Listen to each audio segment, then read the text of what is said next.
புதுச்சேரியில் இன்று முதல் இருசக்கர வாகன ஓட்டிகள் ஹெல்மெட் அணிவது கட்டாயமாக்கப்பட்டுள்ளது. புதுச்சேரி உள்துறை அமைச்சர் நமச்சிவாயம் தலைமையில் நடைபெற்ற போலீஸ் உயரதிகாரிகள் ஆலோசனைக் கூட்டத்திற்கு பின்னர் 12ஆம் தேதி முதல் இருசக்கர வாகன ஓட்டிகள் ஹெல்மெட் கட்டாயம் அணிய வேண்டும் என உத்தரவிடப்பட்டது. ஹெல்மெட் அணியாமல் சென்றால் ₹1000 அபராதம் விதிக்கப்படும் என அறிவிக்கப்பட்டுள்ளது.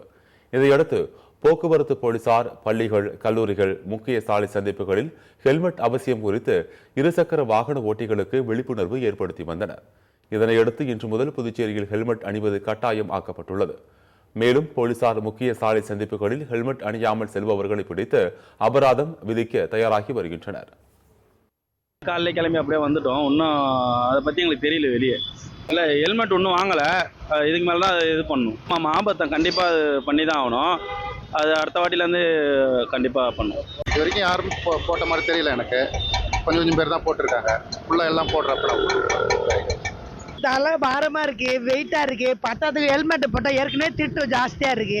ஹெல்மெட் போட்டா யாரு என்ன தடிச்சிட்டு போறாங்கன்னே தெரியாது.